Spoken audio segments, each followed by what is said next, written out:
Okay, and we are recording. Uh, My name is Jeff Stone. I'm a seniors real estate specialist with Douglas Elliman in Manhasset and Port Washington. And I am doing this weekly, bi-weekly Zoom discussion on professionals that service the 50 and over industry here, folks. Last time we had a seniors move specialist. Before that was myself as a seniors real estate specialist, but I think I'd like to get Roseanne Farrow on again and get her take on this industry because she's the one who taught me. And but in any case, this time out, we have a very special guest, and I've had the pleasure of knowing Ann-Margaret over the years. And by the way, you're handling my mother-in-law's estate. You handle my father-in-law's estate. And I also knew you were when you're in politics a long, long time ago. Well, in any case, so with us today is Ann-Margaret Carrozza, and she is the author of Love and Money, Protecting Yourself from Angry Exes, Wacky Relatives, Con Artists, and Inner Demons. She's the on-air legal expert to Dr. Phil and other television programs. She previously served for 14 years as a New York State. Okay. And there goes my soda. So, a practicing asset protection and estate planning attorney, Ann-Margaret has the highest possible rating by the AV Preeminent by Martindale Hubble. Okay. Welcome to the show, Ann-Margaret. Thank you so much for having me here. And although we're a small group, I think it's very important to sort of a complementary but interdisciplinary group of us who are very well situated to help seniors and their families. You know, at this present time, Yes. it's such a period of stress and upheaval for so many families in our area. So I love the opportunity to strengthen bonds between us so that we as a team can better assist folks. And, you know, as an aside, I really try to focus on taking stress and fear away from a lot of people to the greatest extent possible. And I'll just throw it out there. I know we're all on mute, but what do you think the number 2 fear, okay, that all adults have statistically? What is the number 2 fear? Jeff, you're unmuted. What do you think the number 2 fear might be? You know, I'm not sure. Could you just repeat that again? I'm sorry, but I spilled my drink on my. You spilled the drink. You're trying to call the broker back. And I'm trying to get everything before it ruins things. So this just adds to the show, right? This was not a planned thing here. Well, you know what? Then you can unmute other people who may have been listening. So the question was, what do you think, and I guess we'll do number 1 and number 2, what are the top 2 fears that people have? Well, Gary has an answer. How do you protect your money? No. Survey says no. Okay. What I'm going to do is I'm going to make this interactive, and I'm going to unmute everybody. Great. Perhaps someone has an answer that's better than mine. I might have an answer. Julie? Going into a nursing home. Okay. Gary, what was your answer? My response would be that they worry about how the familial relationships will carry on if their affairs are not in order. What I've read, it's a more generalized fear of aging. You know, we fear aging. And I think I've put a lot of thought into this over the decades, and I I think it's, we fear the unknown. We fear being at someone else's mercy. And, maybe part of that, Julie, is, a nursing home setting, and, your phone must be ringing off the hook, because I think you can't even mention nursing home without people going totally nuts.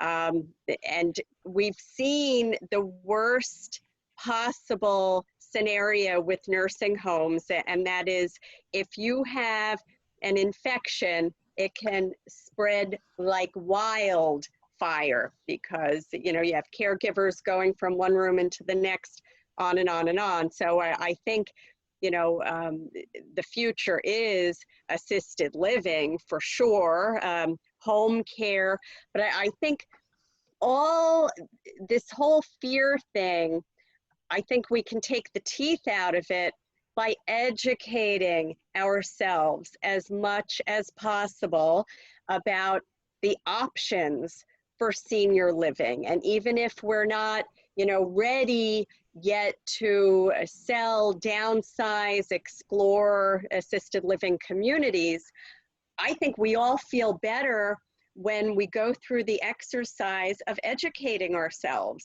And that may be a tour of a beautiful community such as the Bristol, to really arm ourselves with information about the possibilities.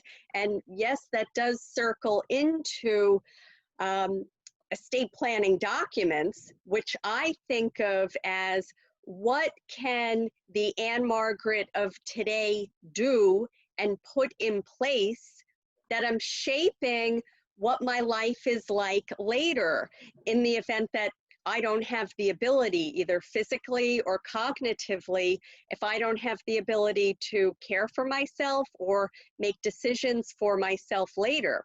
And I think this is of particular importance to women, because as women, we're 80% likely to survive our husbands.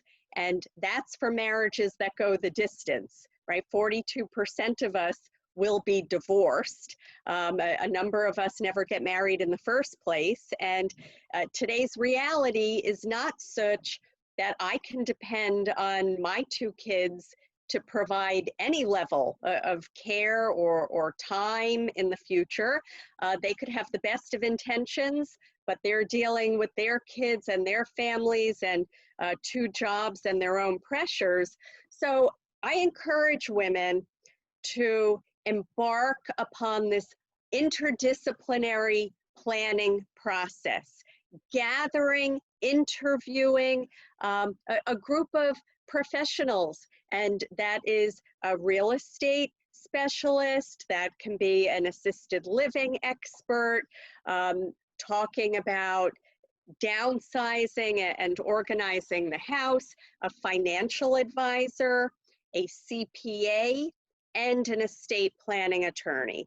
I think it's very important that you have some affection for these people. And I know that sounds silly coming from an attorney. We're programmed to hate attorneys, but I think I encourage people to interview folks, because if we don't have natural candidates in our lives to be, the point person, the executor, my agent under the power of attorney, my healthcare advisor, then we need to start recruiting outsiders. And we need to craft these advanced planning documents so that my outsider doesn't have the ability to harm me. So, when we talk about, is estate planning a do-it-yourself project? And I think for many documents, we can do them on our own. And I say this publicly. I think an attorney who charges for a healthcare proxy should be ashamed of themselves. I was in the legislature when we did that law in the mid-90s, and the whole point of it was that it's idiot-proof and we can do this document on our own. So I don't know where people get off charging for a healthcare proxy.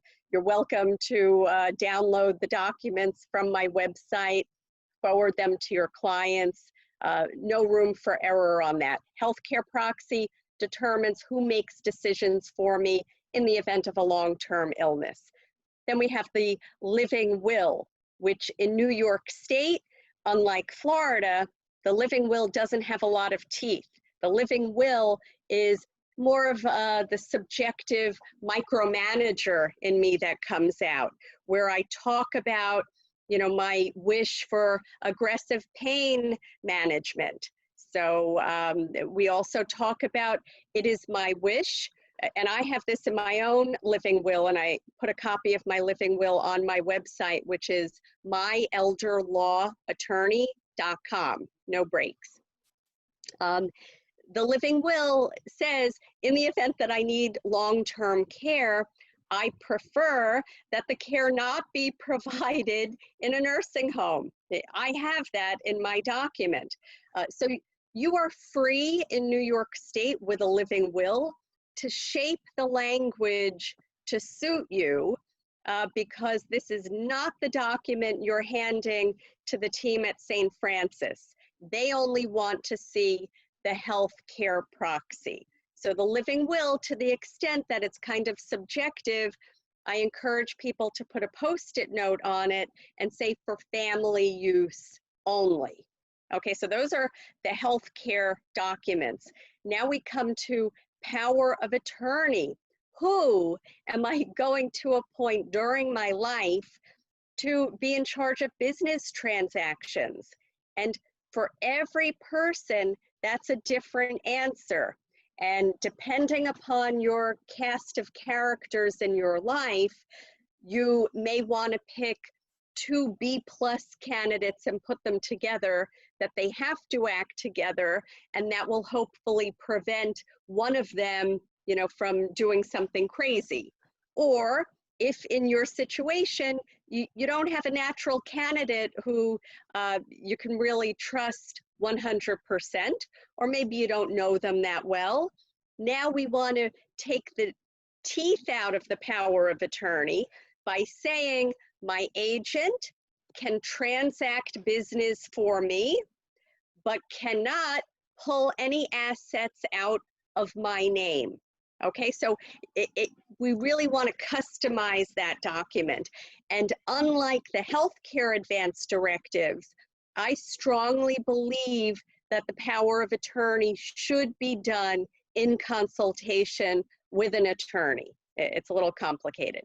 So that's, you know, just the foreshadowing. Those are the very basic documents that I think everyone should have.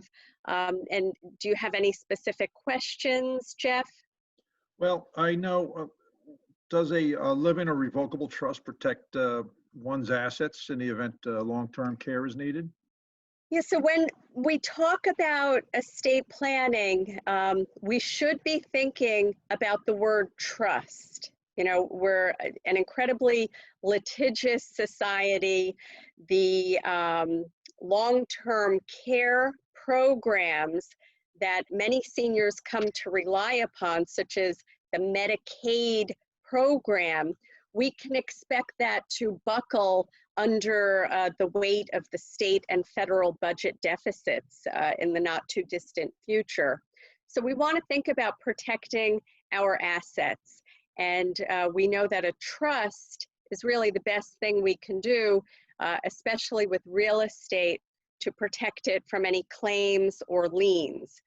So when we hear the word trust, the topic that comes up for most people is a living or revocable trust. Susie Orman sells them on her website, and my mother and her friends before the pandemic used to go to seminars given by my colleagues / competitors because they got free refreshments, and my mother is trying to look for an eligible gentleman. So she figures if she goes to an estate planning seminar, there might be a guy with $5 who hopefully can drive, but that's a separate issue. Yeah. So what is this living or revocable trust? I can be my own trustee. I can put assets into it. I can take assets back out whenever I want. No one is the boss of me. So what did this revocable trust change? To the extent that I can get my hot little hands on the assets whenever I want, so can the nursing home, right? Or so can the mailman who breaks his head on my front steps and wants to sue me. A revocable or living trust does one thing only. It avoids probate. Okay, it's a very good goal to avoid probate. Every one of us here should have a good will, but the goal is for our family not to have to probate the will, because best case scenario, that estate needs to be open for 7 months to give any would-be creditors a chance to come forward. So you have the will in place, but you want to avoid probate. And today we can do that on all of our assets by naming beneficiaries, with the exception of the home. In order to avoid probate with the home or other real estate, we want to have it in a trust. If our only goal is to avoid probate, then a living or revocable trust will suffice.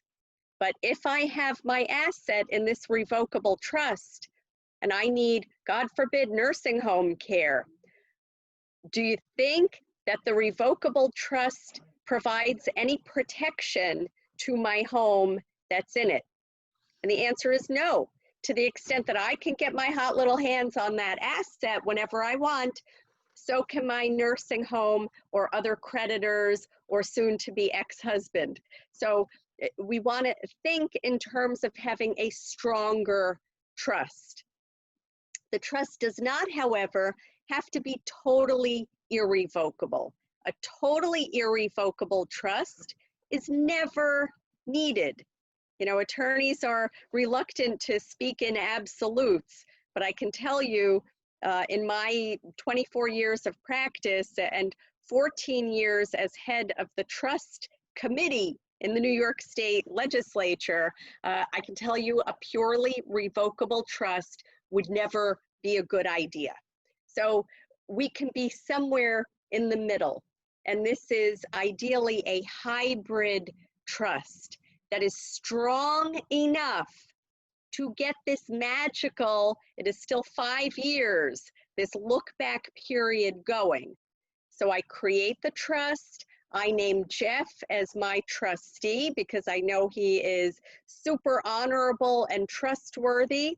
But even so, within the language of this document, I am going to say he can't look right and he can't look left without my written permission. So I can't be my own trustee, but I can put, I don't want to say a yes man, but I can put someone in there with very narrowly tailored powers. Basically, his only role as my trustee would be when I sell my property. He can't sell it without me, but I do need my signature together with whoever my trustee is. They would sign if I want to sell it. And it's that one tiny difference that enables me to say to a hypothetical plaintiff or nursing home, I can say, look, I can't get at the asset acting alone. And that's true.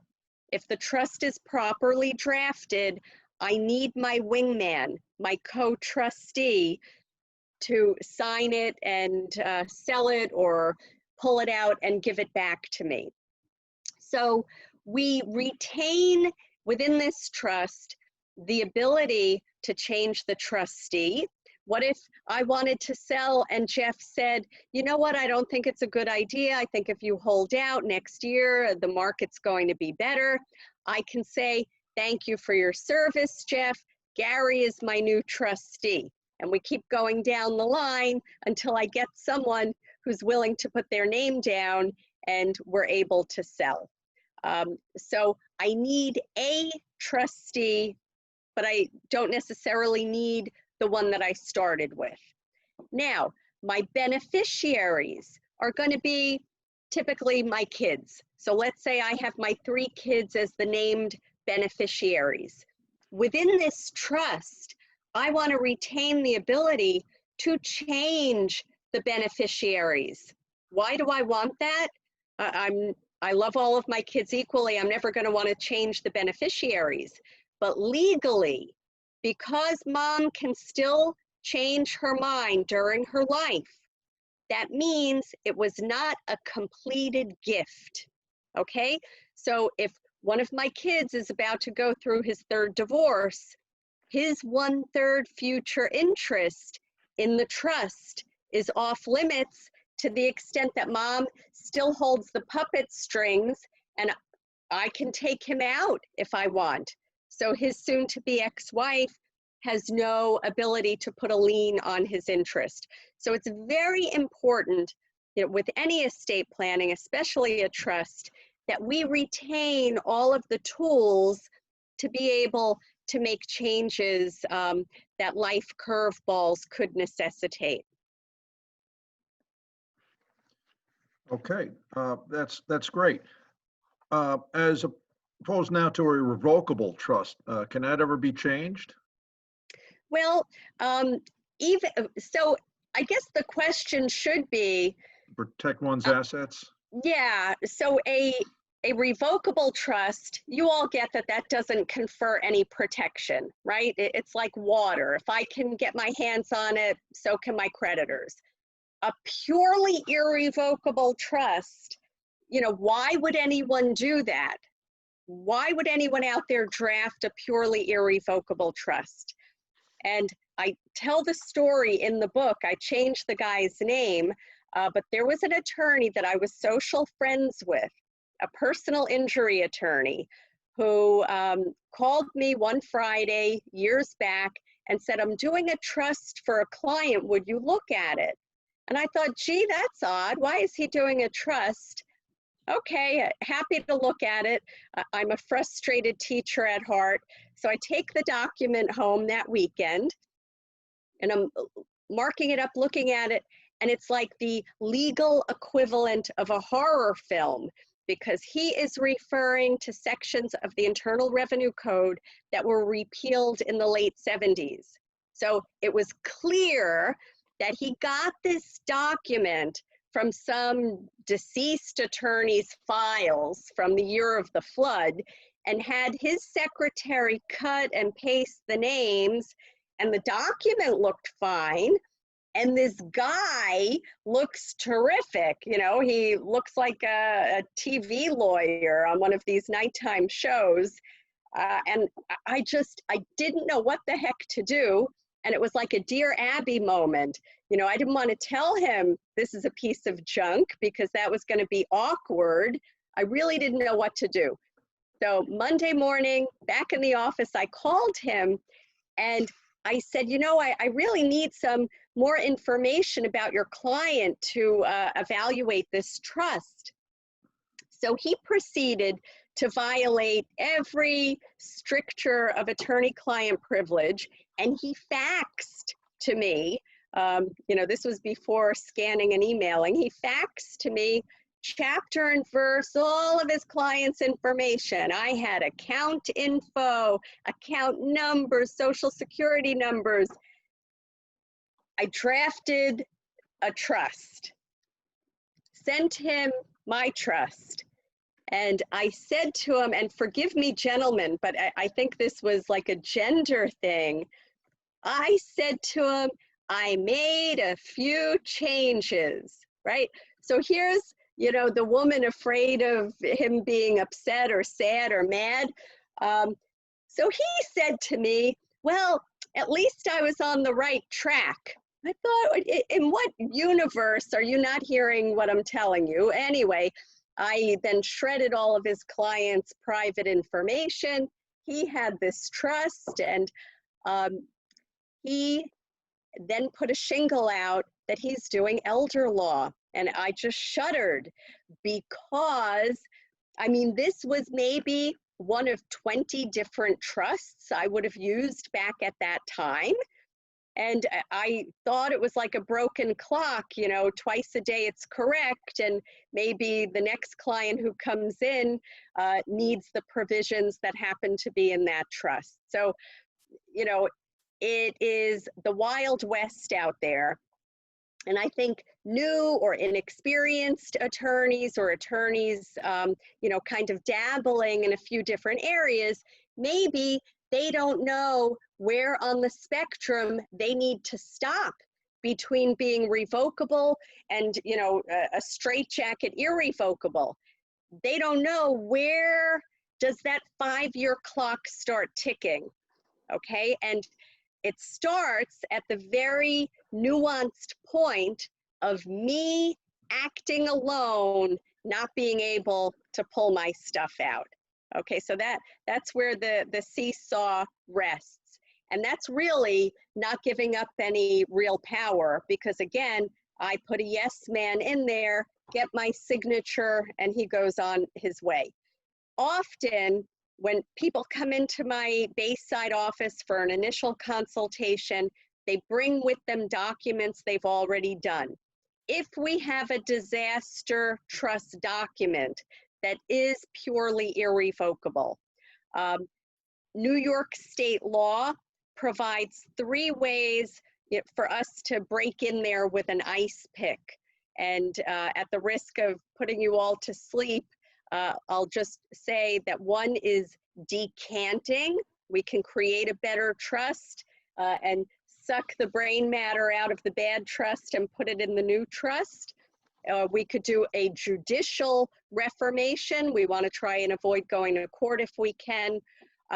Or if everyone is in agreement, New York State's Estates, Powers, and Trusts law provides an easier way for a family to get out of a trust that is too irrevocable. Now, a trust that is purely irrevocable, in addition to depriving the parent of power, you know, which is psychologically important, it's also going to give the kids a tax problem. Because if I bought the property in 1978 for $50,000 and it's now worth $550,000, we know that if we make a simple gift of that property, they're going to take it at a carryover basis for capital gains purposes, and they're going to end up having to pay a lot of taxes later. The same problem would occur with a purely irrevocable trust. Okay, so again, we never want that. We want to be somewhere in the middle. This asset protection trust is going to avoid the beneficiaries later on having to pay capital gains taxes, because they get that magical step up in basis upon mom's death, and they don't have to pay any taxes. Okay, so on taxes now, when do the estate taxes kick in? The New York State threshold is $5,850,000, which means that a couple can shield over $11 million, provided they have credit shelter trust planning in place, because New York State does not have what's called portability. So a husband and wife can't automatically add up their $5.8 million credits. So if we have an individual who's over the 5.8 in New York, or if we have a couple who is over the 5.8, we need to do credit shelter trust planning to preserve the first credit from being wasted. On the federal level, each estate tax credit is 11,500,000 and something million. So many people don't have to worry about the federal estate tax right now. But even if you are below the New York threshold, it's something you want to keep your eye on, because in January of this year, New York was looking at an unprecedented $6 billion budget deficit. So some changes were made to the budget, and as many of you know, New York State increased the so-called look-back period for community Medicaid, which used to be 1 month, it's now 2.5 years. We can expect, I think on the state level, for this 5.8 estate tax credit to come back down so that more revenue can be collected, because the gap at last count, it went from 6 billion in January to 20 billion in the beginning of April. And that was just at the very beginning of the pandemic. So I'm sure it's way beyond that now. And my former colleagues in Albany are going to be scratching and clawing for every bit of revenue they can put together. So we're, I believe, going to see the tax threshold come back down. So, you know, like so many elements of the estate planning, it really should necessitate a periodic sit down to see, you know, what needs to be fine-tuned within our own estate plan. Okay. If someone wanted to avoid estate tax by putting named beneficiaries on the account, could that happen? That's an excellent question. And I think, you know, so many people conflate probate with taxes. We can avoid probate by slapping beneficiaries on all of our assets, brokerage accounts, life insurance. Do you think if I had a $20 million Morgan Stanley account with you as the beneficiary, Jeff, we would avoid probate, but do you think we're going to avoid estate taxes? No. If it were that easy to avoid estate taxes, the state and federal government wouldn't collect any, right? So it's one thing to avoid probate, and that's a good thing, but that in and of itself does not avoid the taxes. So on the date of my death, they're going to count up everything I own together with death benefits on life insurance. You know, we're all told that life insurance is tax-free at the point of sale. It grows income tax-free. It is not estate tax-free. So if we have a term policy with zero cash value and a $5 million death benefit, that $5 million is going to be part of the taxable estate unless we've done a life insurance trust to be the owner and get it out of the taxable estate. Okay. Can someone avoid buying long-term care insurance and just rely solely on Medicaid planning? Well, in New York State, our Medicaid program is the best in the United States, okay? It's as rotten as all the nursing homes are, it is illegal for a nursing home to say, Ann, you're on Medicaid, so you have to wait for a bed.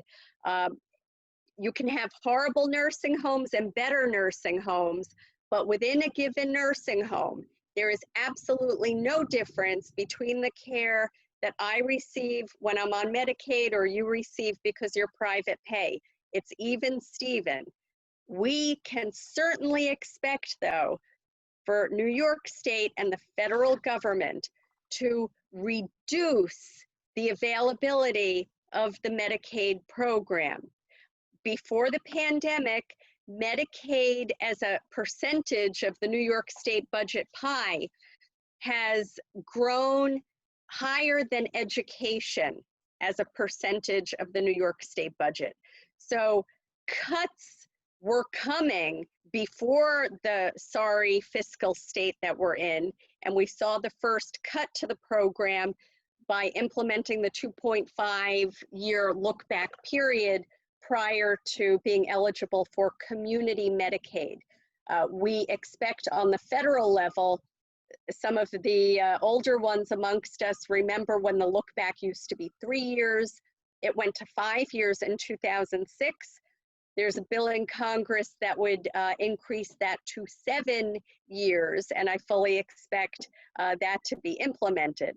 So all of that being said, we should all still be cognizant of these Medicaid rules, but we should be educating ourselves about long-term care insurance options.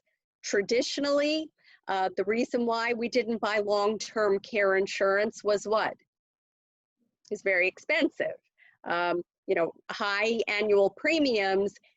But the bigger turnoff, AARP did a study about 10 years ago, the bigger turnoff was that they're able to increase the premiums down the road, and if you pull out, you've lost all of the premiums that you paid the company. So in response to that, the company started offering new and better products. So I encourage all of us as consumers and as senior advisors here to educate ourselves so that we can communicate intelligently to the folks we work with. They have hybrid products that enable me to take a block of money, let's say 50,000 or 100,000, and I can buy what is really like a whole life insurance policy with a guaranteed death benefit to my named beneficiaries. But during my life, if I need long-term care help, the policy will allow me to draw on it for home care or for care in a rehab or a nursing facility. So that's a very attractive product for many people because it's still an asset if we're lucky enough not to need long-term care, and we don't have to worry about premiums increasing. Okay, this is kind of a two-part question here. It's with the adult children. If one of the adult kids needs more help than the others, how can you provide for that child that has that special problem, whether it's a mental disability, a physical disability? You know, how can you work that out? So, you know, this is an example of why I think it's so important for all of us to sensitively approach our estate planning. You know, back in the day, you did a simple will, Mary, Susie, and Johnny, they whacked up the estate, good luck, and that was that.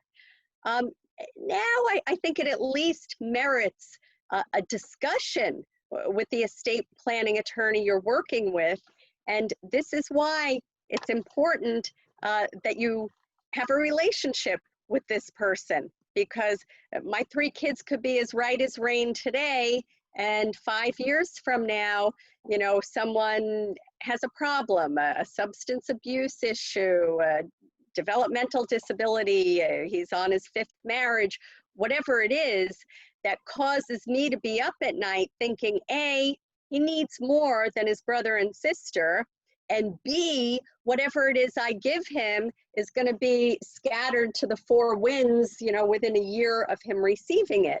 So we think in terms of, you know, the first issue, equality. I think it's very important within the will, even though my daughter needs a lot of help and my son is an anesthesiologist and he's doing just fine, the will is very psychological. Within the will, I think it's important to say Mary, Susie, and Johnny share equally. The will are our last and final words to our family. But to the extent that Susie needs more help, maybe I go open a CD at the bank and she's the named beneficiary of that CD, right? So it looks in the will like everything is equal, but I'm finding a way to give her more help in such a vehicle that my name is on it during my life. If I need to use that money, I can, but whatever is left in it, she gets off the top and we don't have to hurt other people's feelings. If she's not in the position to receive a lump sum, maybe she's on a means-tested program, maybe she is disabled or spends money like a drunken sailor, then I say her 1/3 goes to her 5% a year for 20 years. So if my son, for example, is 57 years old and hasn't worked in 5 years and is on my couch watching TV all day, I might try within my estate plan to give him the retirement stream of income that he's not managed to do on his own, if that makes sense. So I think, you know, sometimes I feel like a therapist in that it's very important not to hold things back. If you can't stand your daughter-in-law, don't tell your son, because that is not going to get you anywhere, but it's important to tell me, because we can kind of erect guardrails that she's not involved with the assets to the greatest extent possible. Along the theme of family, what if, say, someone owns the house, okay, and you're now living there with your second husband?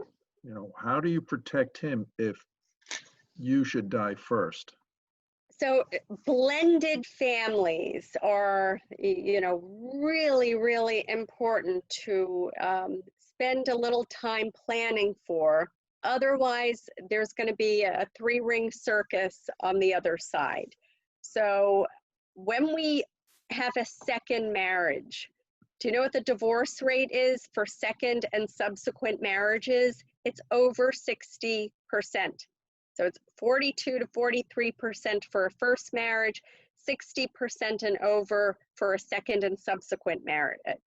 So I think it is crazy to enter into a second marriage without doing a prenuptial agreement.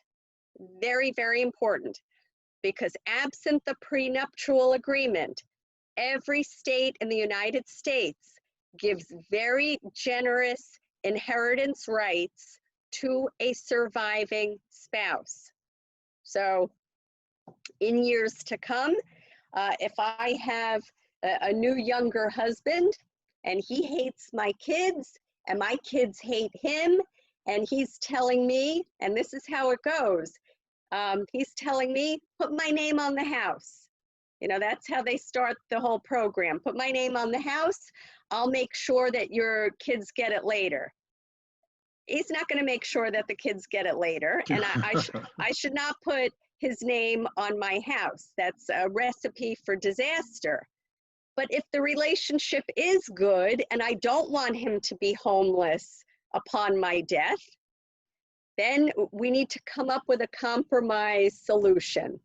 So in the old days, the solution was let Fabio stay in the house for life and then give the rest upon his death, you know, to my kids. That is a very big mistake. We don't want him to have it for life, because he could move out of the state. He could be living in Florida and renting out my house and getting the rental income. He could be in a nursing home himself one day and my kid's hands are tied because technically he's still alive, or he could be shacking up with some other person in my house because he has it for life, and not letting my kids come in and, you know, get my knickknacks. She's probably put them all in hefty bags and call Gary to cart it away. You know, so we want to think about nuancing this, and we want to say Fabio has the right to occupy the property until the earlier of his death, his voluntary departure, his stay in a nursing facility for a period in excess of 4 months, his cohabitation with an unrelated person, you know, on and on and on. We customize it, but this really does a great job of preventing my kids, you know, from having their noses pressed against the windows of the house and not being able to come in because he's technically still alive. So we need a compromise solution. I just want to take, I know we're running toward the end, I want to take a quick minute and talk about marital agreements. So you've all heard the term prenuptial agreement, and less common but critically important is a post-nuptial agreement. 95% of the couples that I work with who are married don't have prenuptial agreements because it wasn't a thing back in the day and they didn't have any money that they were concerned about protecting. But even a happily married couple should do a post-nuptial agreement. And I tell the story in the book, and it's true. One day I'm sitting in the kitchen and my husband asks, where's the light bulb? Where do we keep the light bulbs? And I thought, oh God, we're living here 10 years and you don't know where the light bulbs are. And it really dawned on me that some of you have met him. He's the nicest guy in the world, but he is helpless and clueless. And I believe he would be remarried within 4 years of my death, no doubt about it. And he's the nicest guy in America, and he's going to give this new person the shirt off of his back, as well as all of my kids' stuff. This is, the peculiar result of what I do for a living. I think in these terms because it happens. So our wills say everything goes to each other, and then many years from now it goes to our kids. But if I die first and he gets all of the assets, there was nothing in there to prevent him from giving it all to a go-go dancer. And even if he says he's not going to, he could develop a little cognitive impairment, and she's going to be working on him from day one. So I'm thinking of the picture of Anna Nicole Smith in the courtroom with the picture of the 90-year-old dead husband. Excuse me. So I thought of, and we were our first clients, we have a post-nuptial agreement that simply says the following: we each promise that the survivor, the surviving spouse, legally promises to enter into a prenup with a future spouse. Okay, that's simple enough. So now he doesn't have to have a backbone. He simply says, old dead Ann made me sign this document, so we have to do this prenuptial agreement. And it's a very simple little thing that insulates and protects the integrity of the estate plan. It's one more thing that we can do to prevent assets from going to outsiders. And, all of these things, we're looking to protect the assets from long-term care claims. We want to protect them from estate taxes, from capital gains taxes, from being lost to a relationship that goes sour, and garden variety lawsuits. We're becoming a more and more litigious society. And if you think your umbrella policy is going to cover you when someone falls down your front stoop, good luck getting replacement umbrella insurance, and good luck getting them to pay the claim. That's why it's somewhat affordable. So in addition to the insurance, we need good protective planning structures. Right. I think my wife is laughing in the background. My second wife, I should add. But we're on great terms, and that's it. I'm done. Okay. But over and out. you before we close up and see if anybody has a question, I just want to point out that people will go to you because you're the expert. People go to perhaps a certain doctor because they have something that's ailing that they would be the best to go to, like a cardiologist or so forth, ENT person.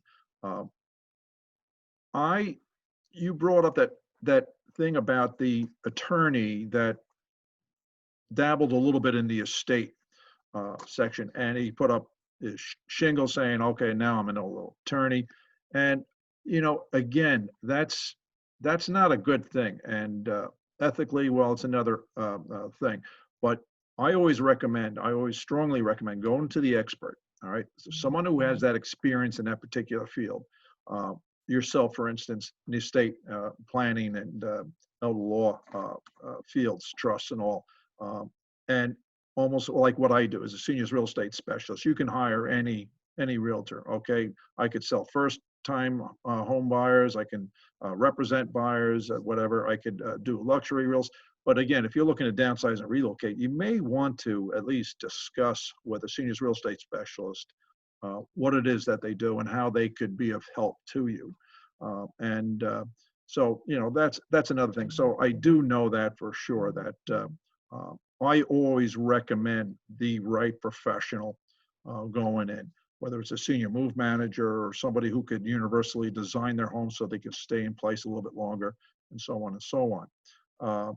I do have your contact information on a slide. I can put that up. If anybody had a quick question. But Jeff, before you go to that, I just want to echo the theme that you brought out. And I think, perhaps it's most important dealing with a realtor that they be a specialist like you, because so many unscrupulous folks out there. And Yes. I think, with your designation, that's, an imprimatur of legitimacy that you took the time to seek counsel from Roseanne and to become educated because you wanted to do the best job possible, for the seniors and the families that you represent. And I think, there are a lot of cowboys out there in all of our respective professions. And it goes back to curating a team of folks that, you have the right people to call for the right answers when you need them. And I personally think the world of you, and in many, many, many years. And, we all hear things about each other in this small senior advice world. People only have the best experiences having dealt with you and the best feelings, and you take care of folks. And it's always, with a clear head that I highly recommend that folks reach out to you. So, I think you putting this together today, you could be out playing golf or doing something. You're doing this to get good information out there. And I personally take my hat off to you, Jeff. So thank you for putting today together. Thank you, Ann. Gary, I think you had a hand raised. Yes, Jeff, I want to say, that the equivalent of not using an estate attorney would be the equivalent of you selling a home, having a buyer, and the seller wants to be represented by their patent attorney. So and I've always maintained my whole life, my brother-in-law's an ENT, and I've always said, if my foot hurts, I don't go to my brother-in-law. So, I go to a podiatrist. So specialist, I think that's the theme here. You have to use the right people for the right job. But Ann-Margaret, I have a question. If during the life of the trust, the individual becomes cognitively impaired, does the decision-making revert to the trustee? Yeah, so the trustee really has very little to do. It's more like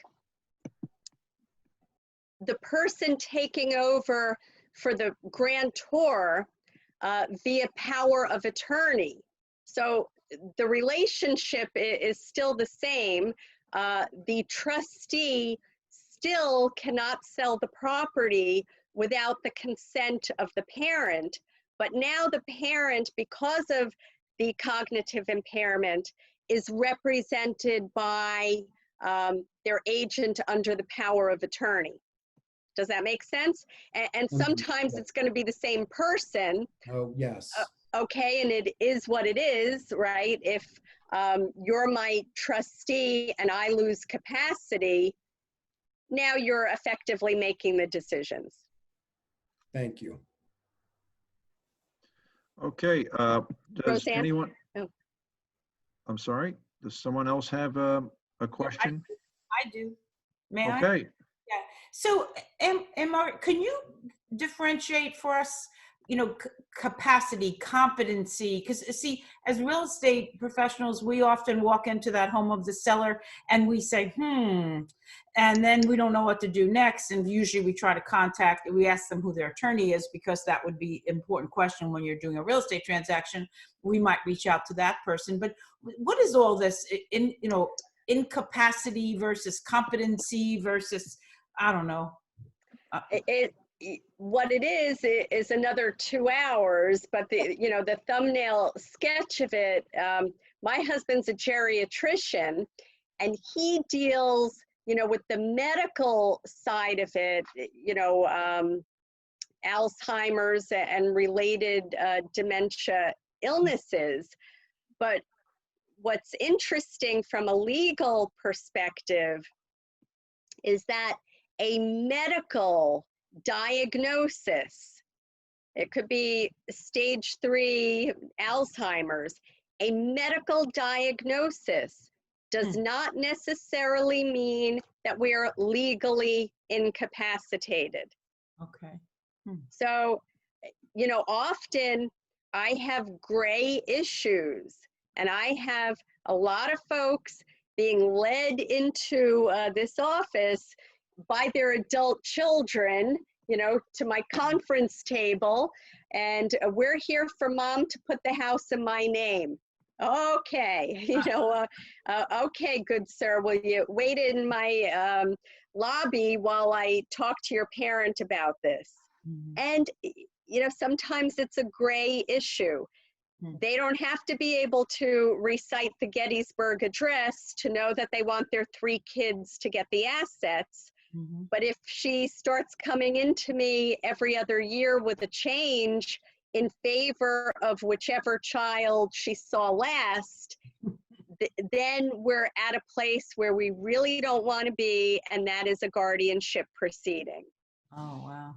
Okay. Yeah, so I just think it's important for all of us in this business to remember that legal incapacity can only be determined by a court process.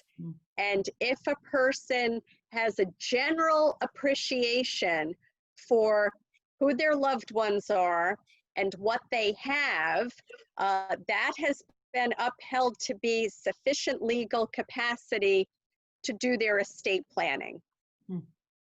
Okay. Yeah, I asked that especially because in the SRES course, because, I didn't write it, I just facilitate the course for the National Association. In fact, I'm teaching it tomorrow for the next 3 days.